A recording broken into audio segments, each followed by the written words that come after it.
더 풍성히 얻게 하려는 것이라, 더 풍성히 얻게 하려는 것이라 제목으로 말씀 전하겠습니다. 어제 식당에서 점심을 먹다가 옆 테이블에서 이렇게 들었던 이야기예요. 옆 테이블에 앉은 분들이 사장님과 이렇게 좀 친했던 것 같아요. 단골 손님이었던 것 같습니다. 사장님한테 임영웅 팬 아니냐고 물어보더라고요. 뜬금없이. 임영웅이 누군지는 다 아시죠? 네, 모르시는 분 없으시죠? 네. 네, 아시죠? 네. 네. 네. 그 사장님한테 우리 언니도 임영웅 팬 아니냐고 그러면서 임영웅 꿈꾼 적 있냐고 물어보는 거예요. 그래서 이게 무슨 뚱딴지 같은 소린가 했는데 그 임영웅 팬이었던 어떤 어머니가 딸과 여행 중에 복권을 샀는데 1등에 당첨이 됐대요. 20억 상금이 받았습니다. 인터뷰하죠. 보통 무슨 돼지 꿈꿨냐 이런 거 물어보죠.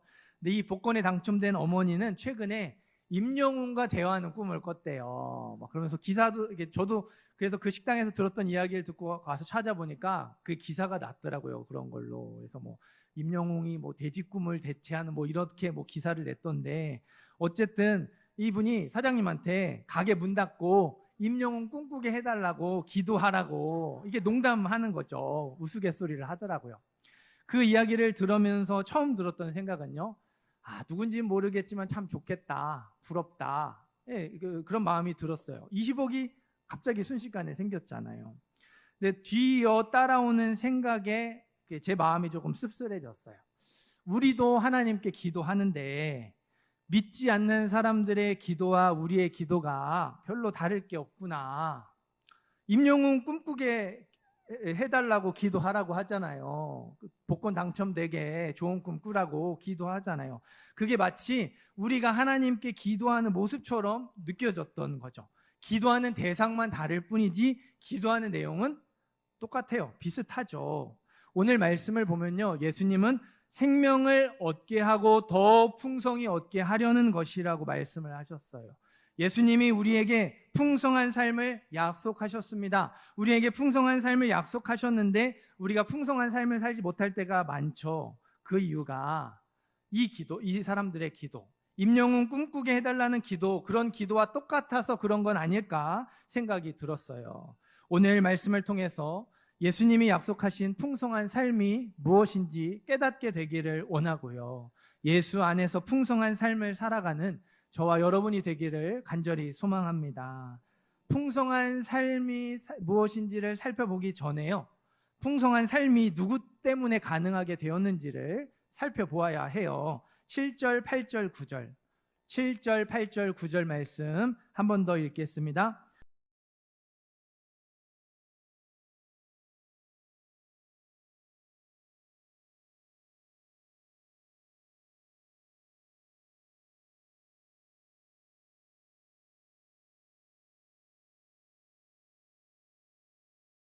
아멘.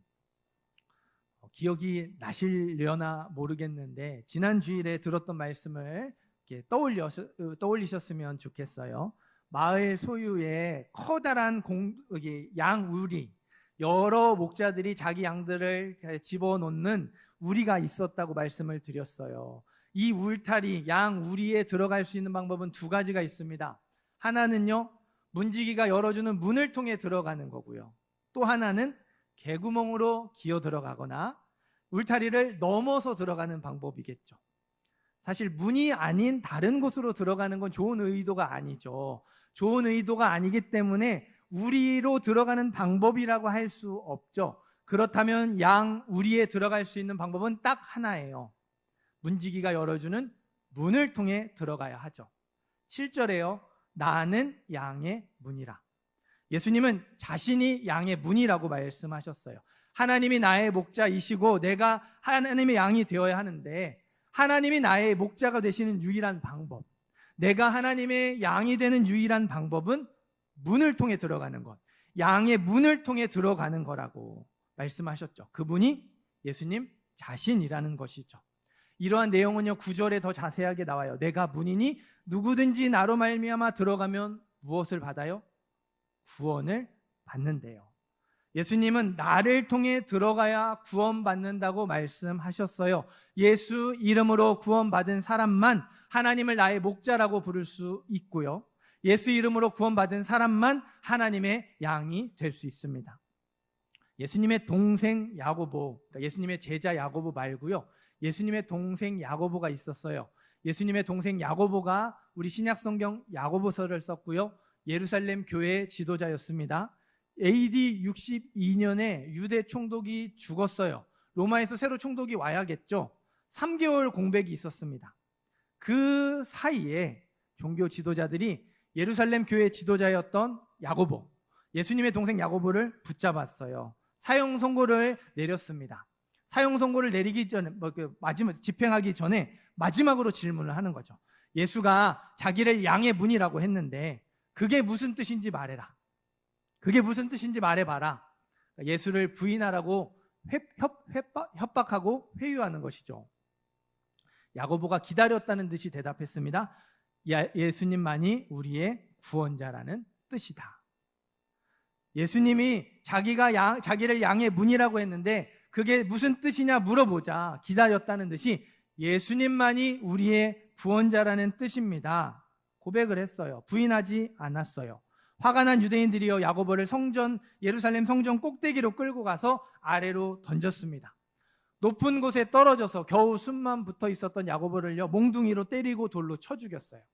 야고보의 순교는요 양의 문이 구원의 이름이라는 사실을 분명하게 나타내 주었죠.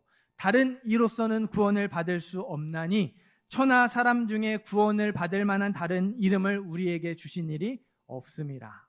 예수님 말고 우리에게 구원의 이름을 주신 일이 없대요. 저와 여러분이 죄의 저주와 형벌로부터 구원받을 수 있는 길 오직 예수 이름밖에 없습니다.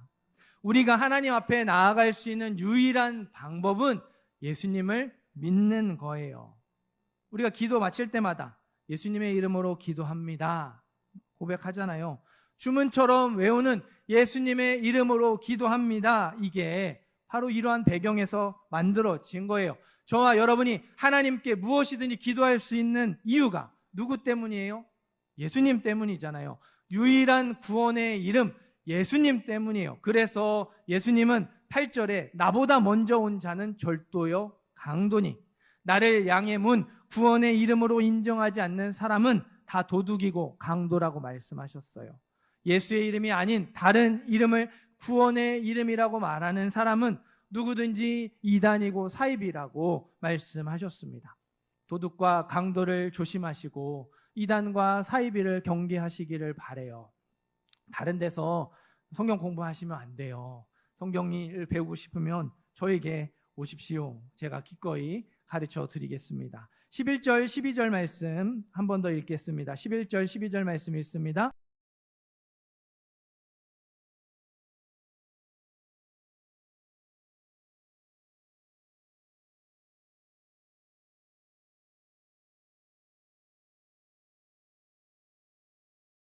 아멘. 예수님은 계속해서 자신이 어떻게 양의 문이 되는지를 선한 목자의 예를 들어서 말씀해 주셨어요. 이리가 양떼를 공격합니다. 공격해 왔을 때 삭구는 도망가죠. 선한 목자는 도망가지 않았어요. 맞서 싸웠습니다. 삭군에게 양은 자기 목숨보다 중요하지 않기 때문에 도망간 거고요. 선한 목자에게 양은 자기 목숨보다 중요하기 때문에 도망가지 않은 거예요. 맞서 싸운 거예요. 이 말씀을 들은 사람들이요 여러분들처럼 그렇구나 하지 않았어요. 깜짝 놀랐어요. 아무리 선한 목자라도 그렇지 양떼를 위해 목숨을 버리다니 제정신이야, 미친 거 아니야, 놀랐어요. 예수님 당시의 목자들은요 양떼를 공격하는 이리가 한 마리면 맞서 싸웠어요. 몇 마리요? 한 마리. 한 마리면 맞서 싸웠습니다. 선한 목자든 삭군이든 도망가지 않았어요. 맞서 싸웠어요. 하지만 양떼를 공격하는 이리가 두 마리 이상이라면 도망가도 책임을 묻지 않았습니다. 이건 지진 나고 이렇게 우리 산불 나고 이런 자연재해처럼 인간의 힘으로 어떻게 할 수 없는 사고라는 거죠. 아무에게도 책임을 묻지 않았어요. 양떼를 여러 마리의 이리가 공격해 오면 양떼를 버리고 도망갔다가 다른 목자들을 데리고 와서 함께 싸우던지, 아니면 이리들이 다 떠나갔을 때 다시 돌아와서 남은 양떼를 추스려서 데리고 오는 게 일반적인 상식이었어요. 양이 아무리 중요해도 자기 목숨과 바꾸는 목자는 없었다는 말입니다. 예수님이 말씀하신 선한 목자는요, 상식에 벗어난 아주 위험한 행동을 하는 거고요, 아주 어리석은 행동을 하는 것이었어요. 나는 선한 목자라. 양을 위해 목숨을 버리는 어리석고 무모한 목자가 바로 나다. 예수님이 말씀하셨어요. 선한 목자는 양들을 위하여 자기 목숨을 버리거니와, 우리를 위해 예수님이 자기 목숨을 버림으로써 구원의 이름이 되신다고, 양의 문이 되신다고 말씀해 주셨죠. 11절 한 번으로 알아듣지 못할까 봐요. 15절에서도 한 번, 17절에서도 한 번 반복하여서 말씀하셨어요. 18절에서는요, 내가 스스로 버리노라. 예수님의 십자가 죽음 외에는 다른 방법이 없으니까 어쩔 수 없이 목숨을 버리는 게 아니라 기꺼이 원해서 스스로 자발적으로 목숨을 버린다고 말씀하셨어요. 양의 문은 구원의 이름이고요, 구원의 이름은 예수님의 십자가입니다. 양의 문은 예수님의 십자가죠. 예수님의 십자가 죽음 외에는 구원에 받을 수 있는 다른 방법이 없어요. 예수님의 십자가 죽음 외에 다른 방법이 없으니까, 우리를 구원하시려면 예수님이 십자가에 죽으셔야 하니까 우리는요, 우리를 구원하신 예수님의 십자가를 너무 당연하게 생각하는 것 같아요. 예수님이 십자가에 죽으셨다가 사흘 만에 다시 살아나시죠. 십자가에 죽으셨다가 사흘 만에 다시 살아나실 거니까 예수님의 십자가를 너무 쉽게 생각하는 것 같아요. 우리가 구원받는 입장이기 때문에 그런 것 같습니다. 한번 입장 바꿔서 생각해 보시겠어요? 여러분이 누군가의 죄를 용서하기 위해서 여러분의 소중한 자녀나 여러분의 소중한 부모가 대신 죽어야 한다고 생각해 보세요. 다른 방법 없어요. 다른 방법 없습니다. 그 방법밖에 없어요. 그러면 내 아이가, 내 부모가 죽는 게 당연한가요? 당연하지 않죠. 죽었다가 사흘 만에 다시 살아난다는 보장이 있어요. 확실한 보장이 있습니다. 그러면 확실한 보장이 있으면 내 아이가 죽는 것, 내 부모가 죽는 게 쉬울까요? 절대로 쉽지 않습니다. 당연할 수 없는 것이 십자가이고요, 절대로 쉬울 수 없는 것이 십자가입니다. 그 십자가를 하나님이 약속해 주셨고요, 예수님이 기꺼이 선택하셨어요.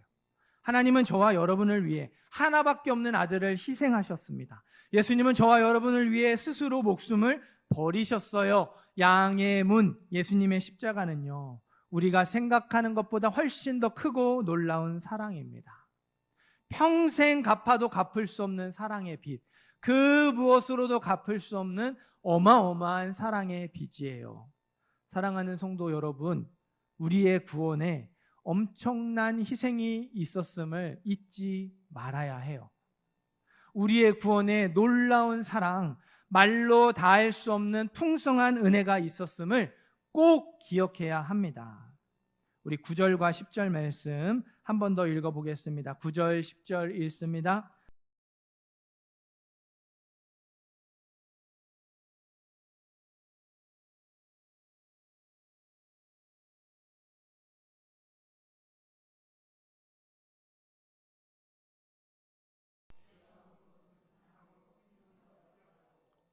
풍성히 얻게 하려 하는 것이라. 아멘. 풍성한 삶이 누구 때문에 가능하게 되었습니까? 예수님 때문에 가능하게 되었어요.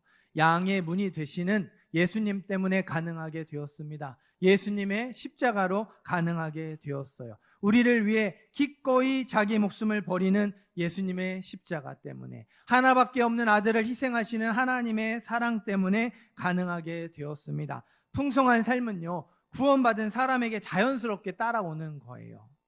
하나님이 예수님의 이름으로 저와 여러분을 구원하실 때 그 구원의 은혜 안에는, 그 영생 안에는요, 풍성한 삶이 포함되어 있는 거예요.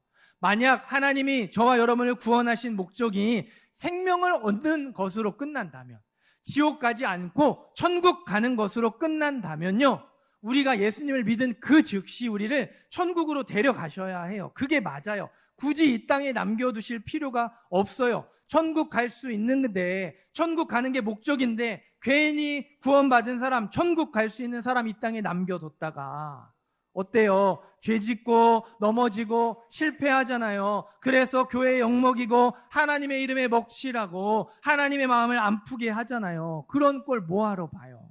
그럴 필요 없죠. 그냥 천국 데려가시면 되잖아요. 천국 가는 게 목적이라면 예수 믿는 즉시 천국 데려가시면 돼요. 그런데 하나님 우리를 이 땅에 남겨두셨단 말이죠. 하나님이 저와 여러분을 구원하신 목적은요, 생명을 얻게 하고 더 풍성히 얻게 하려는 것입니다. 천국 가는 것으로 끝나는 게 아니라 천국 가기까지 이 땅에서 풍성한 삶을 살아가는 게 하나님의 뜻이고 하나님이 우리를 구원하신 이유예요. 하나님은 저와 여러분이요, 예수의 이름으로 구원받기를 원하세요. 그래서 하나님이 우리 아버지가 되기를 원하시고 하나님이 내 삶을 책임지시는 나의 목자가 되기를 원하십니다. 예수님을 아직 구원자로 믿지 않으시고 영접하지 못하신 분들 꼭 예수님을 영접하시기를 바라요. 하나님은 저와 여러분이요, 이 땅에서의 삶을 마치고 천국 갈 때까지 어떤 삶? 풍성한 삶을 살아가기를 원하십니다. 그게 저와 여러분을 구원하신 이유, 구원의 목적이에요. 예수의 이름으로 구원받은 사람이 예수 안에서 풍성한 삶을 살아가고 그 풍성한 삶을 살아가는 모습을 본 누군가가 예수 이름에 진지하게 관심을 가지는 것, 저와 여러분의 풍성한 삶이 전도에 미련한 것, 복음의 통로가 되기를 하나님이 원하신다는 말이에요. 예수의 이름으로 구원받은 사람이 예수 안에서 풍성한 삶을 살아가고 그 풍성한 삶으로 인하여서 그가 속한 공동체가 회복되고 살아나는 것, 풍성한 삶을 살아가는 그 사람 때문에 그 가정이 살아나고 그가 속한 직장과 공동체가 살아나는 것, 저와 여러분의 풍성한 삶이 그리스도의 향기가 되고 사랑의 통로가 되기를 하나님이 원하십니다. 그렇기 때문에 저와 여러분이 예수의 이름으로 구원받았다면, 정말 예수의 이름으로 구원받았다면 이 땅에서 살아가는 동안 풍성한 삶을 살아갈 수 있어요. 또 풍성한 삶을 살아가셔야 합니다. 그래야 복음의 통로가 되고 사랑의 통로가 될 수 있거든요. 도대체 풍성한 삶이 뭐길래 구원받은 나는 이 모양 이 꼴일까 하실 수 있습니다. 풍성한 삶은 시편 23편 1절에 분명하게 나와 있죠. 여호와는 나의 목자시니 내게 부족함이 없으리로다. 부족함이 없는 삶이 풍성한 삶이에요. 부족한 것 없이 넉넉하게 살아가는 것이 풍성한 삶입니다. 점점 앞뒤가 맞지 않는 것 같으신가요? 물론 우리의 삶에는 부족한 게 많죠. 풍성하지 않아요. 넉넉하지 못합니다. 용서하고 들으세요. 저도 교회에서 주시는 사례로 넉넉하게 살지 못해요. 항상 빠듯합니다. 아슬아슬해요. 매달 카드값이 빠져나갈 때면요, 마음을 졸입니다. 저 역시도요, 돈에 있어서는 풍성한 삶과 거리가 멀죠. 하나님이 우리에게 주시는 풍성한 삶은요, 세상의 풍성함이 아니에요. 예수 안에서 풍성한 삶, 은혜의 풍성함입니다. 하나님이 우리에게 주시는 풍성한 삶은 예수 안에서 풍성한 삶, 은혜의 풍성함이에요. 풍성한 삶을 살 수 있다고 해서 좋았는데, 넉넉하게 부족하지 않게 살 수 있다고 해서 좋았는데 세상의 풍성함이 아니고 은혜의 풍성함이라서 김이 팍 새셨습니까? 미국의 알래스카, 러시아의 시베리아, 이 북극과 가까운 지역에 사는 원주민을 에스키모라고 부르죠. 에스키모들이요, 한겨울에 늑대를 사냥하는 방법이 있대요. 늑대가 피를 좋아하니까 날카로운 칼에다가 동물의 피를 잔뜩 묻혀가지고 꽁꽁 얼립니다. 피 얼음을 만드는 거예요. 그런 다음에 늑대가 잘 다니는 길목에다가 칼날을 위로 향하게 해가지고 묻어요. 흔들리지 않게 단단히 묻어 놓습니다. 늑대가 피 냄새를 맡고 다가오겠죠. 칼날에 묻은 그 피 얼음을 조금씩 핥아 먹습니다. 얼음이 서서히 줄어들면서 칼날에 혀가 살짝 베이겠죠. 피가 나와요. 늑대는 혀가 베어지는 줄도 모르고 계속해서 핥아먹습니다. 피가 나오면 피맛이 나니까, 피 냄새가 계속 나니까 계속 핥아먹어요. 점점 상처가 벌어지고 상처가 커지죠. 결국 과다출혈로 죽어요. 힘 안 들이고 늑대를 잡는 거죠. 10절 말씀을 다시 보세요. 도둑이 오는 것은 도둑질하고 죽이고 멸망시키려는 것뿐이요. 악한 마귀 사단은요, 세상을 휘어잡고 구원받은 사람이 풍성한 삶을 살지 못하도록 세상의 풍성함으로 유혹해요. 돈으로 유혹하고 즐거움으로 유혹하고 성공과 명예와 기타 여러 가지 눈에 보이는 것들로 우리를 유혹합니다. 은혜의 풍성함보다 세상의 풍성함이 더 큰 것처럼 보이게 만들고요, 더 중요한 것처럼 보이게 만들어요. 세상의 풍성함이 없으면 행복하지 못한 것처럼, 절대로 살아갈 수 없는 것처럼 착각하게 만들죠. 제가 가깝게 지내는 목회자들 중에요, 한 명 빼고 다 저보다 큰 교회 목회를 합니다. 그러니까 우리 교회보다 다 커요. 큰 교회입니다.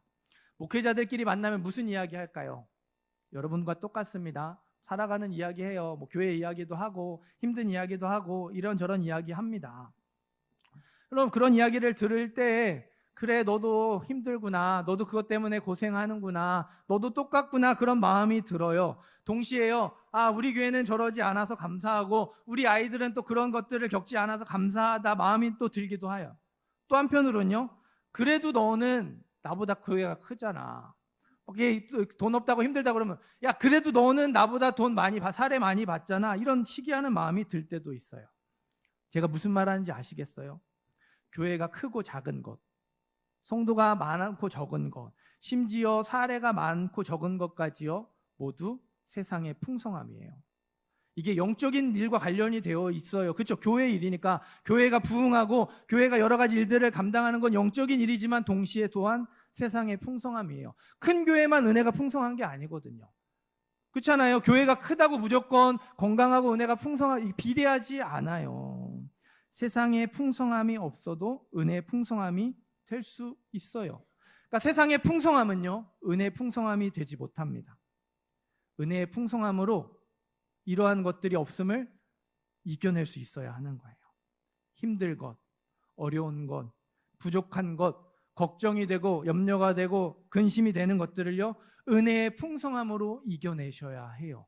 은혜의 풍성함으로 이러한 것들을 이겨내려고 하지 않고, 내가 없는 것들을 채워야 풍성할 수 있다, 내가 부족한 것들을 채워야 풍성할 수 있다, 세상의 풍성함을 쫓아간다면요, 그게 저와 여러분이 병들었다는 증거예요. 말씀을 준비하면서 이 풍성한 삶을, 은혜의 풍성함을 여러분에게 어떻게 와닿도록 설교할 수 있을까 한 주 내내 고민했어요. 이게 참 어려운 주제잖아요. 그 고민을 하는데요, 하나님이 그런 마음을 주셨어요. 동훈아, 너는 풍성한 삶을 살고 있니? 여러분에게 이 풍성한 삶을 어떻게 설명할 수 있고 설득할 수 있을까 고민하는 저에게요, 그럼 너는 풍성한 삶을 살고 있니? 하나님이 물어보시는 것 같았어요. 그 순간, 나도 병들었구나, 내가 에스키모에게 사냥당하는 늑대와 같구나라는 사실을 깨닫게 되었습니다. 사랑하는 성도 여러분, 하나님이 우리에게 주시는 풍성한 삶은요, 세상의 풍성함이 아니에요. 예수 안에서 풍성한 삶, 은혜의 풍성함입니다. 어려울 수 있다는 거예요. 더 힘들 수 있고 괴로울 수 있다는 거예요. 그러나 하나님이 그것을 덮고도 남을 만한, 이겨내고도 남을 만한 풍성한 은혜를 주신다는 것이죠. 하나님이 저와 여러분을 이 땅에서 살아가는 동안 구원의 은혜가 다른 어떤 것보다 귀한 것이 될 수 있도록 은혜를 부어주시고 또 부어주실 거예요. 계속해서 부어주실 것이고 넘치도록 부어주실 겁니다. 변함없이 은혜를 베풀어 주실 거예요. 그게 우리의 풍성한 삶, 우리가 살아가야 할 풍성한 삶입니다. 은혜의 풍성함으로 풍성한 삶을 살아가는 저와 여러분이 되기를 간절히 소망합니다. 14절 15절 말씀 한 번 더 읽어보겠습니다. 14절 15절 말씀 읽습니다.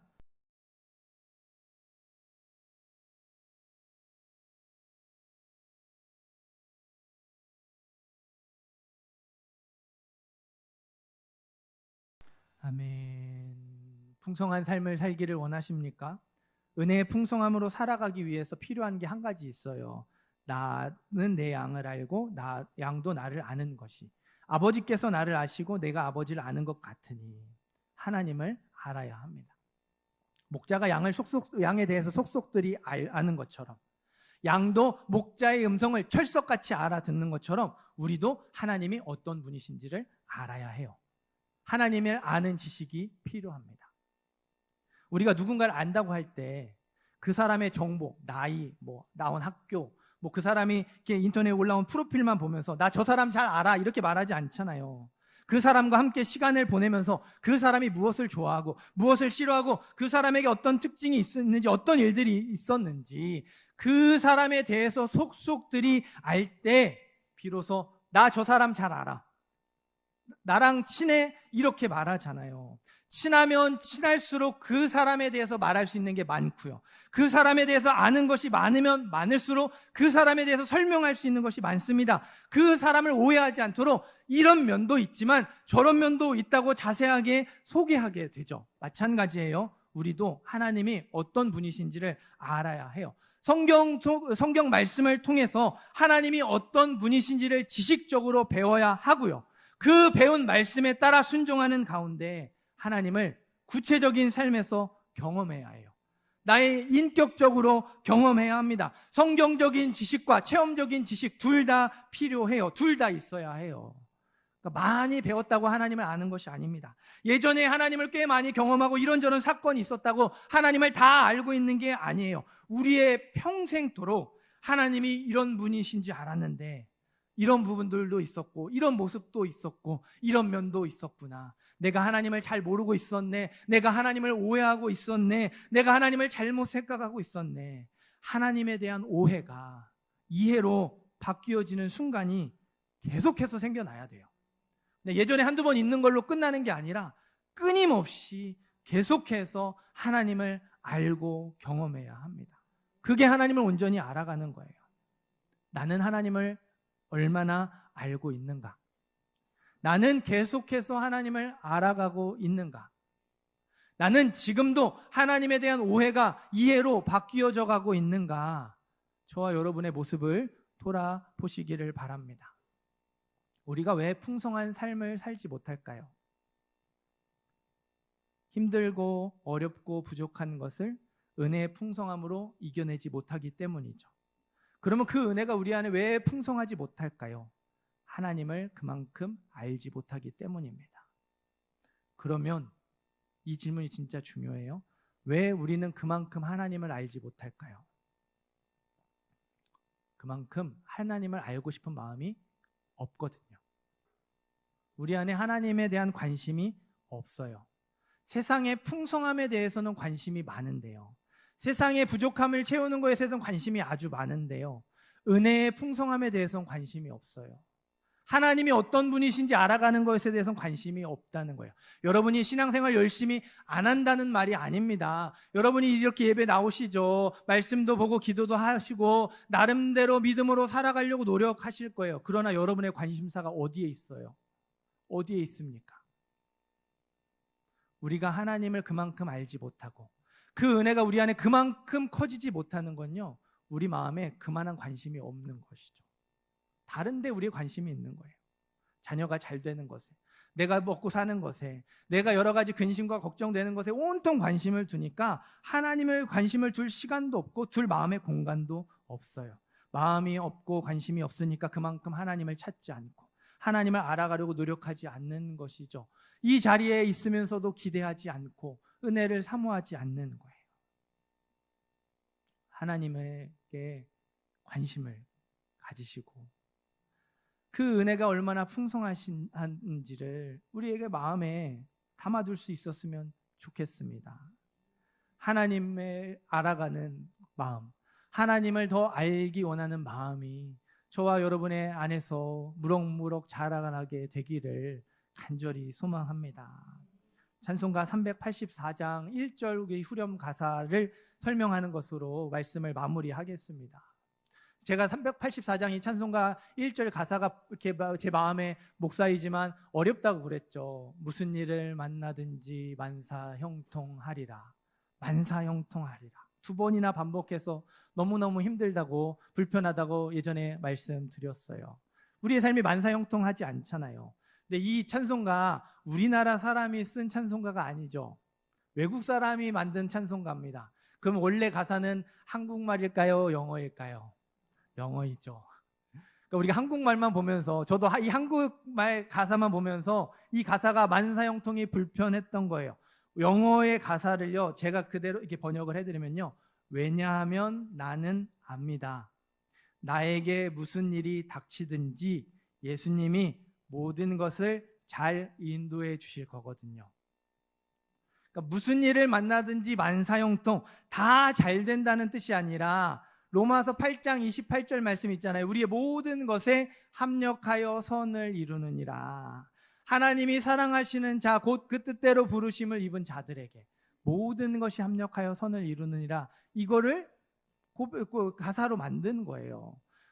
무슨 일을 닥치든지 예수님이 모든 것을 합력하여 선을 이루실 것을 믿기 때문에 내가 믿는다고 고백을 하는 거죠. 근데 맨 앞에 뭐가 또 접속사가 붙었어요? 왜냐하면.